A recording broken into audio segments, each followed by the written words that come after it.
lot of effort that's gone into what we want to announce, and it's been a great year, hasn't it, for UCM athletics? I mean, when you think about what's happened, national championship,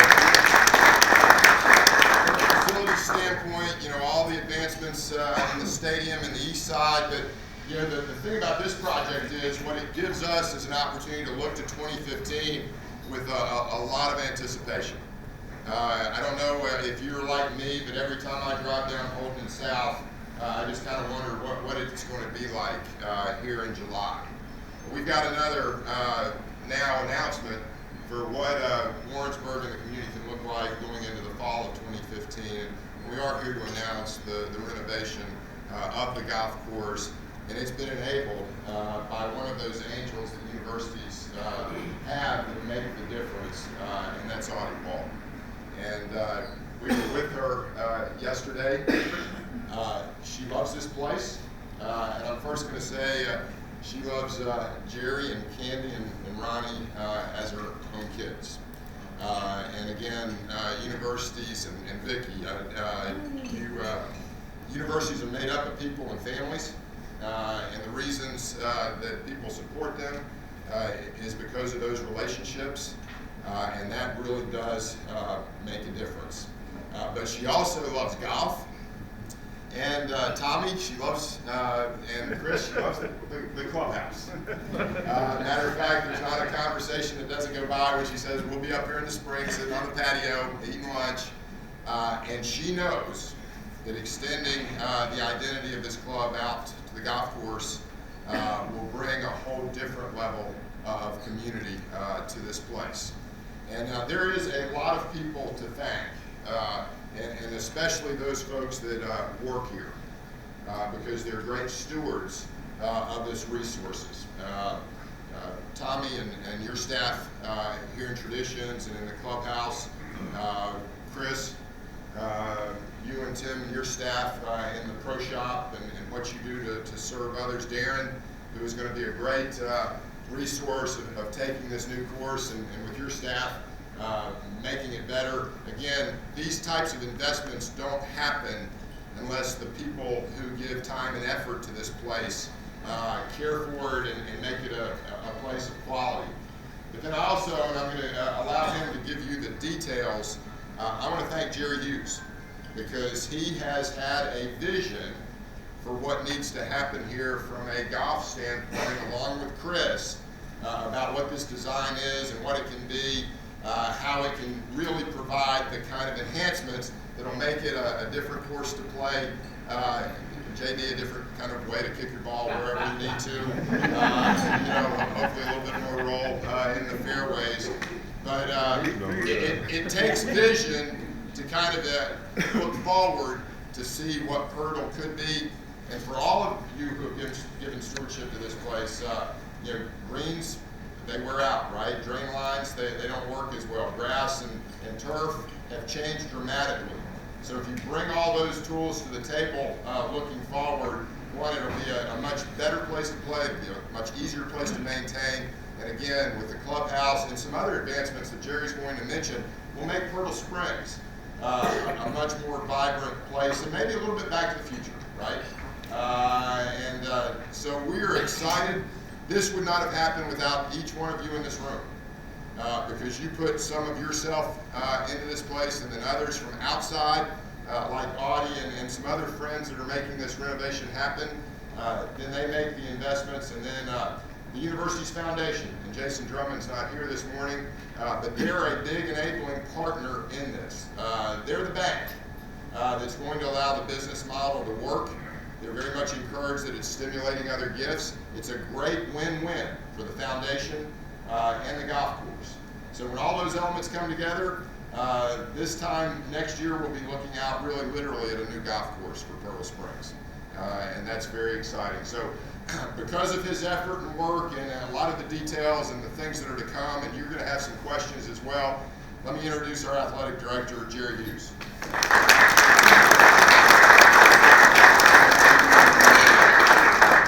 Thanks, Chuck. I think it's important, some of the things that President Ambrose said is, we're fortunate at this university to have a golf course. Not a lot of universities have golf courses. But it's also not the mission of the university to have a golf course. So if you're going to do a project like this, it needs to be privately funded. It can't be taking state money that can go for the academic performance of our instructors and our classrooms and so on and so forth. So what was important that we have enough fundraising dollars and working with the foundation to make this project totally happen. And I've still got a couple more calls to make that will only enhance it between now and the first of the year. But as President Ambrose said, you know, we received the plans from Audie Walton yesterday that will enable this whole thing to go forward. We felt like it was happening for several months, but until you get the signature on the dotted line and the check, nothing's final. But it's key for everyone in this room to know, and everyone in the public to know, that there's no taxpayer money in this project. It's all private. As we started this process, Chris and I had three goals.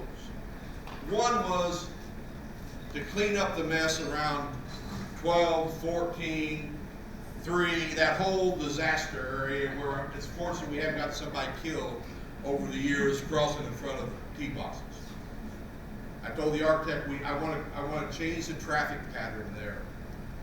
I want to use the second thing. I said I want to use as much of the existing irrigation as possible, because that's a place you can spend a lot of money. So I want to use as much of the existing irrigation as possible. And then thirdly, we want a new design. We want a design with PGA spec greens that will fit in our footprint out here and give us a design that we'll all be proud of and happy with. So we came out with what you have in front of you, and I'm going to walk you through that in a minute. But we will have Zoysia tee boxes, Zoysia fairways, bent T1, where's it? T1, is that right? T1, bent T1 greens, bunkers. It's going to be a really fun course. No one around the area has Zoysia fairways, so it'll set us apart from a lot of the courses in the area. So, but the other thing, before I go through the course, as President Ambrose mentioned, we've got a lot of other things going on with the Pertle Park project. We've got a coalition on campus made up of the academic community, the rec community, to look at lots of other amenities within Pertle.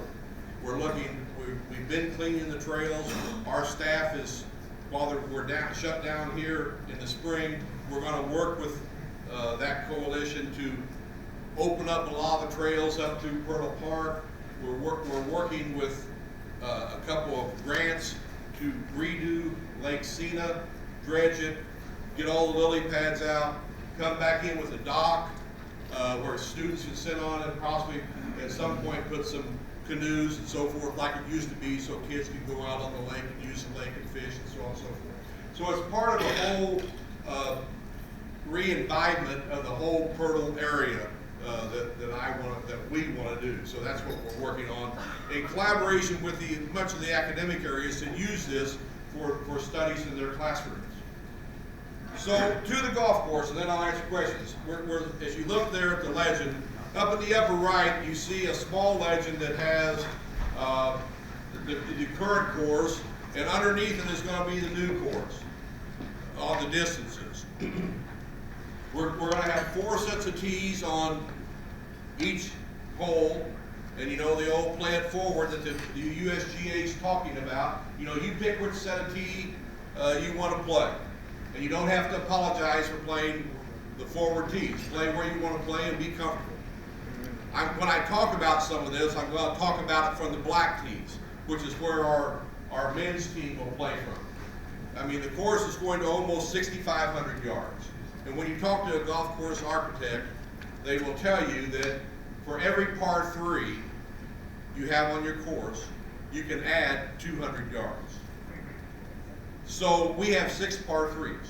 So that's almost 6,500 yards. So from the blacks, from the back tees, we will be almost 7,100 yards. Number 1 will be where the black tee will be where current number 1 tee is. But you will hit across to the hill on 10.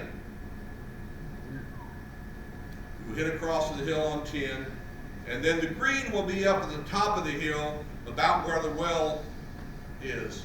Right there at the top of the hill, where the well opening is, where the street, that's number 10 green. We'll be going back around the corner anymore. It's par 4, 460, 450 on the black.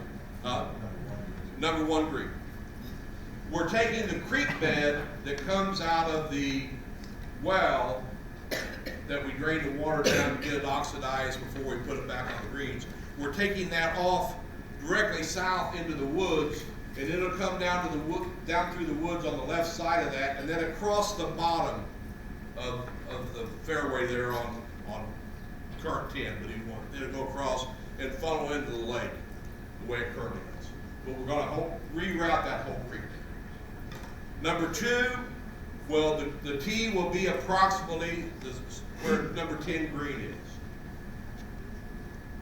And you will be hitting kind of southwest across the 11 tee with the green back in the woods. Par 3. 120. 180, I'm sorry, 180.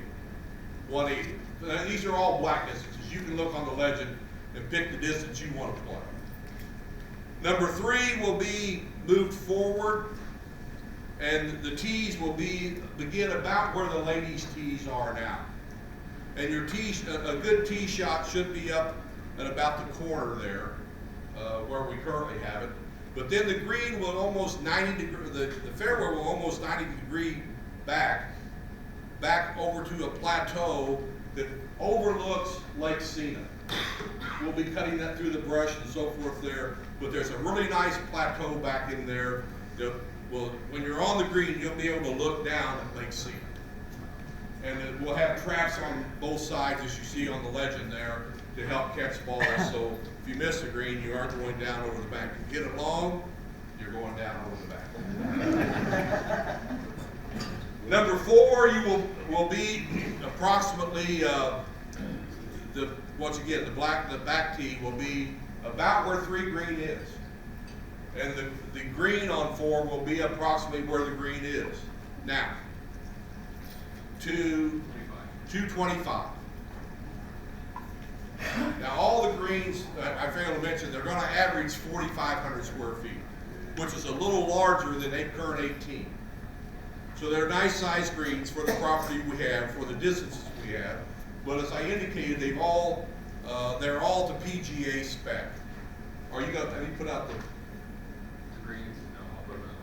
After the meeting, we'll put out the layout of the greens, and you'll be able to see the fall, whether it's falling from 3 feet at the back, a foot to foot. You'll see all the falls and undulations that will be in the greens when we're done.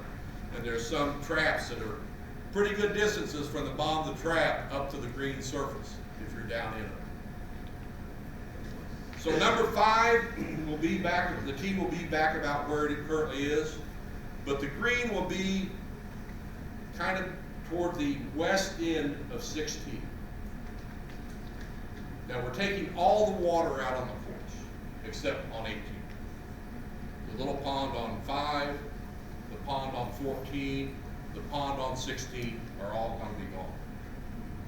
Pond on 8, all going to be gone. So that now becomes a 545 par 5. Then we'll go a little bit south into the woods, right along the fence line that borders our property on the west. And we will have a par 3 that's about 160 yards that goes along the fence line, and the green will be approximately where 7 green currently is. Then on 8, we will go further south down into the woods. They're back behind the white tees on 8, that area back in behind that. And we'll come out of there with a par 437. Big tee shot's about where the creek is. I mean a big tee shot from back in there. And the green will be up on top of the hill on a par 4. Then number 8 will go part way down, current 8, fairway over towards the fence, and have a par 5, 618, which will go to 16 green, all along the south boundary of the property. And then we'll come back in with number 9, which is approximately what 17 is today. The green's a little back a little bit, a little larger, but much larger. But it's about what 17 is today. 10, we will go from where the black tee on 1 currently is. And it's a par 5, as it is now, except the green will be back around towards where 11 green is. So you can still go for it too. It's 5, 10. You can still go for it too, but you're going to have the hazard to carry to get there. You're going to have to hit it over there. The way the green's tucked back in there, you're going to have to hit it, your second shot over the hazard if you go for it too. Or you can lay up to the corner and come in. 11 is currently about where 2 tee box is, and the green goes back to where the cart path is, going down by the woods, back down there. 12 is you go over to where that whole area, kind of area behind 6 green. It's where the tees start back in there. You hit then you play along 7 fairway, get out to the corner of 7, and come down with a dogleg right, par 4. 13, we will go down to the woods again on the right side of current 7. The black tee, the tees will be coming through the woods north towards 6 fairway. Coming through the woods north towards 6 fairway will be the sets of tees. From the black tee, a really good tee shot will be about where 13 green is. You can envision that. Coming out of the woods from the south, going north, a really big tee ball will be about where 13 green is, because that's all uphill. The green, this is a par 5, the green will sit where 13 tee currently is. The tee will be where 13 tee is. So once again, you're going to be bordered on the left side of 13 green by the hazard, by the environment. 14, you will be a little behind where 12 green is. You'll come back south, and the green will sit kind of back where those big hedge trees and so forth are as you cross from 6 and so forth over to the 7. Those big, that cluster of hedge trees, that's about where the green will be. 15, no, 15 was that. 15 will be currently 14. A little longer, about the same, no water, some traffic, par 3.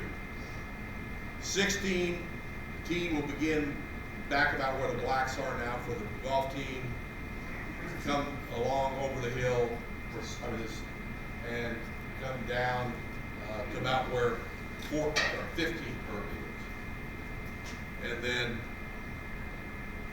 17 will be about 9, except your tee boxes are going to be up the hill on current 8, so it's longer.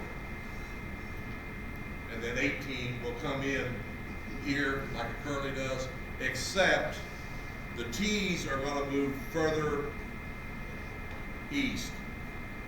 They're going to move above where the women's tees are up towards 1. So some of those trees will come out, which will really bring the water a lot more to the left there. The angle will bring the water a lot more into play than what we currently have. So with this, I told you we're using about 75% of the current irrigation. We're getting a whole new control system for the irrigation. Running all new wire, running all new controls, because that's about all worn out for the irrigation. And as I mentioned earlier, Zoysia tees, Zoysia fairways, PGA spec greens, concrete cart paths throughout. As you see, there's a continuous cart path run around the property there. There'll be concrete cart paths throughout the course. So, with that, be very few days you won't be able to play. I can't really envision, it'd be very difficult other than a day like today for you not be able to play with concrete cart paths.